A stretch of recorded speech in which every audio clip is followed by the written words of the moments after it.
Hello. All right, today we're going to be reviewing the type Manifestor, the Manifestor type in human design. So let's just get started. I'm going to share my screen with you.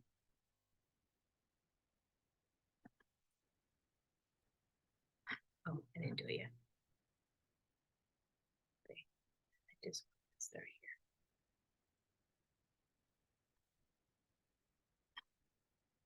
here. Oh, well, I'm having a problem with this slide. This is the one that I wanted to show you. This is not what I want to show you. Okay, there are 5 types in human design, and manifestors are this red slice of the pie. 9% of the population are manifestors. Okay. The majority of the population are in these 2 groups. They're both considered generators. That's 70% of the population. And we have, this is still 1% reflectors and 20% projectors. So the first reason why we're divided into 5 groups, and one of my favorite things that human design has to offer is that everyone is unique and everyone was created on purpose for a purpose, but not all the same purpose. So manifestors. Let's just start with what makes a manifestor a manifestor. First, they have to have an undefined sacral. That's this center. It has to be undefined. It means white or uncolored. Okay. This right here is the G center, and it's colored in. It's defined. Okay. This one is undefined. This one is undefined because it's white. This one is defined. So this sacral, this is our sacral center. It has to be undefined. And then the second thing is that one of these 4 motors, there's 4 motors, 4 energy center motors. This is the sacral, the root, the emotional solar plexus, and the will center, has to make it up to this the throat center. So look, this will center, which is the motor, the will center, it goes from this channel and then goes all the way up here and activates this throat through the spleen. So it can be a really circuitous route. However, it does arrive up to the throat. And that is the energy mechanics of a manifestor. And those energy mechanics of the manifestor creates an aura around this human. And the manifestor aura is one of the largest of all the auras. Okay, it provokes, it challenges, it initiates, it inspires, it ignites. Because this is our manifestation, activation, communication center, and this is where it all happens. So we did that. That's the aura, the mechanics of the manifestor. Let's talk more about the manifestors. So manifestors are guided by their internal nonverbal flow directly from God, universe, source, the quantum, whatever it is, to all the potentials of possibilities, and it just flows to them. It's a nonverbal, it's internal, it's a connection, and it's quick. So this is the only type in human design that can initiate, that can take action without having to respond to something external of them. So if we go back to that pie graph in the beginning, these 9% of the world, we need them initiating, but they're the only ones that can initiate. And so that's the other part of, we're not all designed the same. We don't all have the same energy needs. But however, we're highly conditioned to just go do it, go out and do it. If you want to make something happen, make it happen. However, manifestors are actually really like the ones that can actually just go do it. However, the other part of them is that they have this open sacral center, and this open sacral center is where we get the workforce, life force energy to do the work of the world, to build the work. So however, manifestors have that open. So what that means is that they can take in the energy from the people around them and experience it and amplify it. However, they don't have consistent access to it. They borrow it. It's not theirs forever. So they're not here to do the work of the world. They're actually here to initiate, inspire the generators, the manifesting generators, into action and let them finish the projects.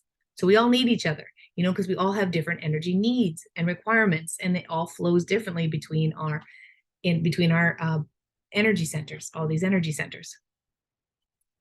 So manifestors can move really, really fast, really, really fast. They can they often sometimes feel alone or isolated because they're really different. They work differently than the majority of people. And this nonverbal connection to God, universe, spirit, and this igniting into action, they just jump. And there's just many things that can happen with manifestors in the world when they just leap into action.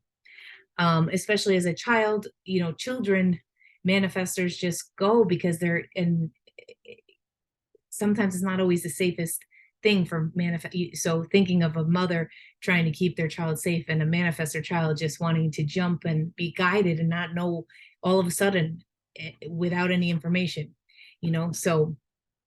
And so what happens is throughout life, manifestors can suppress that power, because it was conditioned that it's not safe and they shouldn't be do that. And especially in the school system, if manifestors go through our traditional school system, it's just not designed for manifestors to go through school and follow the rules all the time. They're not meant to be told what to do. Manifestors are supposed to inspire other people in action. Just go do it. They're not supposed to, so they need a lot of independence. They need a lot of freedom to initiate. They also respond to open-ended questions, not like, do you like brown? Do you want to go to the movies? Is this the way I'm supposed to go? It's more like, I'm wondering how you felt about that movie. I'm wondering if you'd like to join me for a movie tonight, or I'm wondering how you'd feel about driving to New York this summer. Open-ended questions where you can speak, where the manifestor can speak rather than it's not a yes/no question. So there's some themes that happen with this sacral that's undefined, and manifestors don't always know when enough is enough, because they're always borrowing energy, and they can seem really superhuman because they have the potential to get so much work done by amplifying someone else's life force energy, but it's for short spurts and it's not forever. So burnout manifestors have to watch out for burnout because they're running on borrowed energy, literally, mechanically speaking. And just not knowing when enough is enough with energies. And just the way that we are conditioned in life is to do.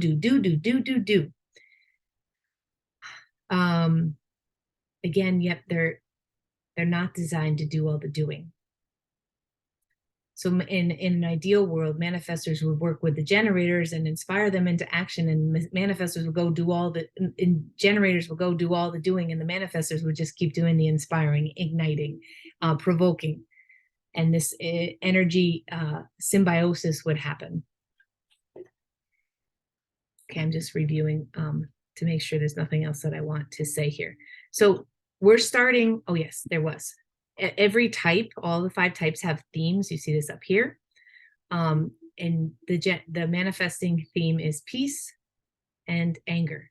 So let's start with anger. Anger is the theme for the manifestor when they're not in alignment with their energetic template, the way the energy flows. So the types give us a strategy. We're not going to go into strategy today, but I have to just mention it. The strategy of a manifestor is to inform and initiate.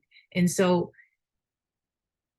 when manifestors get interrupted in their non-verbal internal flow and connection to God, universe, source, quantum, it's an angered response because it's often they're interrupted. And so their strategy is to inform, tell people what they want to do, and let them know what they're thinking, like the action plans, even though that is completely counterintuitive to a manifestor. It does not make sense for them to inform. And that's where the anger comes in, because one, they have to stop that flow. They can move so fast and it slows them down. It's just a very human experience for manifestors because that direct connection to the nonverbal flow to the universe. So that anger is that emotional cue. So they probably may need to inform so that they can actually go a little bit faster. And then peace is a sign that they are in alignment with their energetic template. They're informing, they're initiating, they're allowing that flow to move quickly through them and not doing all the work to complete it. I'm going to stop the share. So we just reviewed the manifestor type. I did mention the strategy, but we're going to go into that further later. And we went through the themes and the aura of a manifestor, and just again reiterating the point that we are energetically designed differently for a purpose and on purpose, and in recognizing that we can get more in the flow and be more useful on the planet and be more connected and aligned with who we really are. So thank you for listening, and have a beautiful evening or a beautiful day.